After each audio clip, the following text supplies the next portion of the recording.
You know that feeling when you walk into work and something just feels off? That was me, Martha, on a regular Tuesday morning in March. I'd been the IT security analyst at Meridian Corp for 3 years, and I prided myself on keeping our systems bulletproof. But that morning, something in our network traffic caught my eye that made my coffee go cold. The numbers didn't lie. Someone was probing our firewall, systematically testing for weaknesses. Not the usual script kiddie stuff either. This was methodical, professional. The kind of reconnaissance that meant serious trouble was coming. I spent the next 4 hours documenting everything, cross-referencing the attack patterns with known threat databases. By lunch, I had a 20-page report that would make any cybersecurity expert's blood run cold. We had maybe days, possibly weeks, before whoever this was found what they were looking for.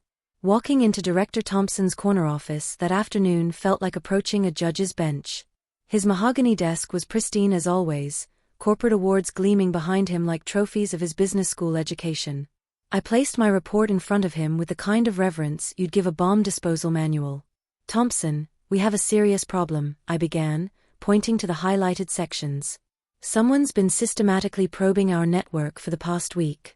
The pattern suggests advanced persistent threat actors, possibly state-sponsored." He barely glanced at the first page before pushing it aside like yesterday's newspaper. "Martha, how much is this going to cost to fix?" "Sir, the immediate patches would run about 50,000, but if we don't act now, 50 grand. He laughed, actually laughed, and leaned back in his leather chair. "For what? Some computer geek in his mom's basement playing around? We just spent $2 million on new office furniture. The board's not going to approve another IT expense this quarter."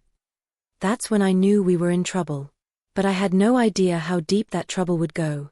What happened next was like watching a car accident in slow motion, except I was tied to the track screaming warnings at a deaf conductor. Week 1, I sent daily email updates to Thompson, each one more urgent than the last. The probing had intensified. They'd found 3 potential entry points.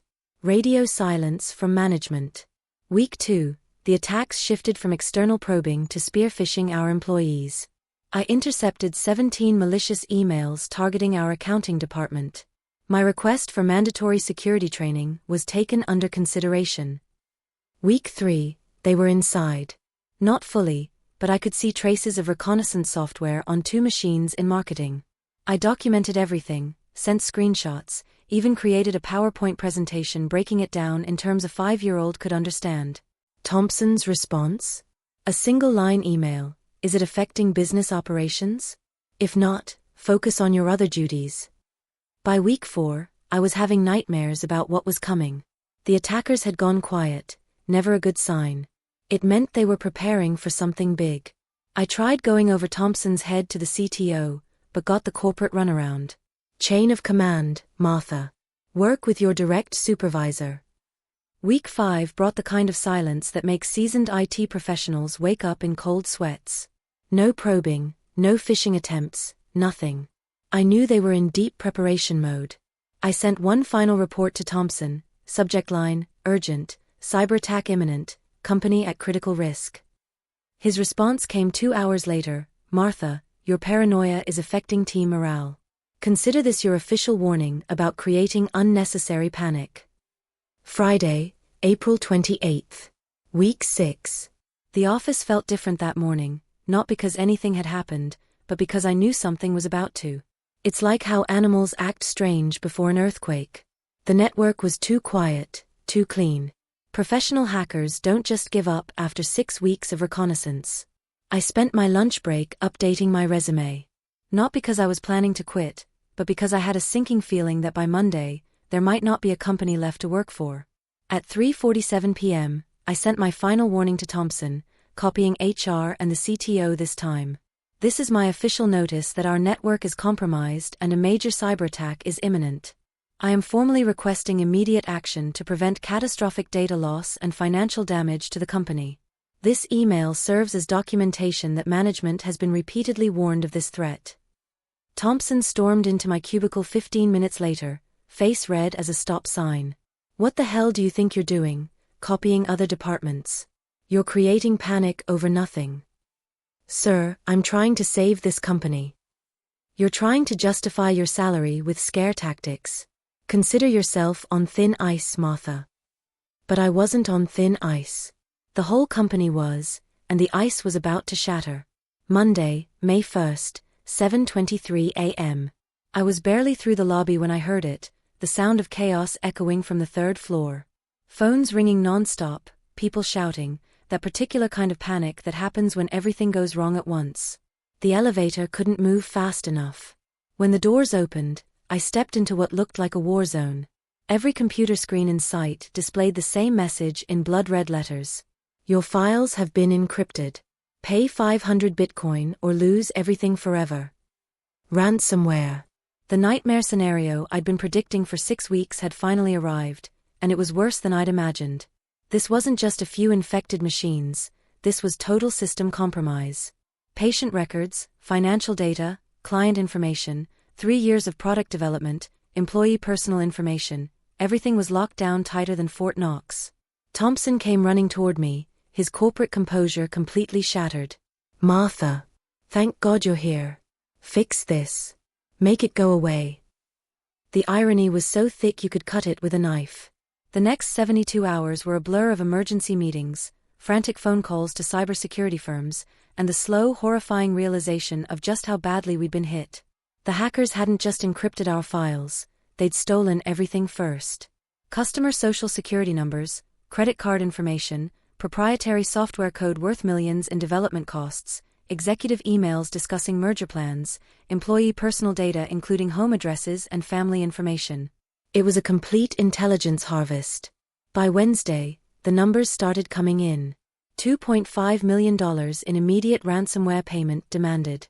$800,000 in emergency cybersecurity consulting fees. $1.2 million in estimated system rebuild costs. $3.4 million in projected legal fees for the inevitable lawsuits. Incalculable reputation damage. But the real kicker? Our cyber insurance had been cancelled 3 months earlier as a cost-saving measure. Thompson's decision, naturally. The FBI got involved. The State Attorney General's office launched an investigation. Local news stations started sniffing around. And through it all, I had documentation of every warning I'd sent, every prediction I'd made, every single time I'd tried to prevent this disaster. 3 weeks later, I sat in the conference room where it all began, but this time Thompson wasn't behind the big desk.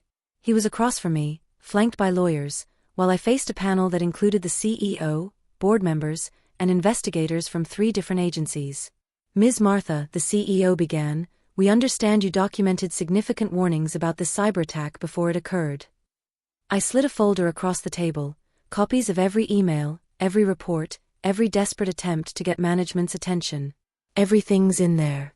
6 weeks of warnings, detailed threat assessments, specific recommendations that would have prevented this entire incident for a fraction of what it's costing us now.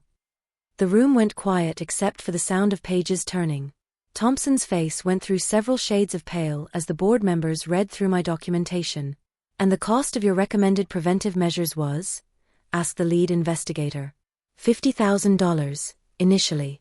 Maybe another $20,000 for the advanced monitoring system I suggested in week 3. One board member looked up sharply. $70,000 could have prevented $8 million in damages? Plus the incalculable reputation damage, yes sir. Thompson tried to speak up. Now wait, there was no way to know dash. Actually there was. I pulled out my laptop and opened a folder I'd labeled I told you so. I have time-stamped logs showing the exact progression of the attack, matching my predictions to within days. I also have record of 17 separate warnings to management, including 3 formal reports specifically outlining this exact scenario. The silence that followed was deafening. 2 days later, Thompson was terminated for gross negligence in handling critical security threats. The company offered me his position at triple my previous salary, plus a formal public apology for not heeding my warnings. But here's the thing about revenge, sometimes the sweetest kind isn't something you plan. It's just being right when it matters most. 3 months later, Meridian Corp implemented every single security measure I'd originally recommended. We rebuilt our systems from the ground up, hired a team of cybersecurity specialists, and created protocols ensuring that IT security warnings are escalated immediately to executive level. And me? I'm now the Chief Information Security Officer, reporting directly to the CEO. My first official act was instituting a policy requiring written justification for any decision to ignore or delay security threats. Thompson found a new job eventually, as a middle manager at a small firm where the biggest security threat is someone using password 123. Funny how these things work out. The moral of the story? When your IT security person tells you the sky is falling, maybe look up. Because sometimes it actually is. And in the cybersecurity world, I told you so comes with a very expensive price tag, one that Thompson learned the hard way, 6 weeks too late. This story serves as a reminder to all managers out there: when your technical experts raise security concerns, listen. The cost of prevention is always less than the cost of recovery. Always.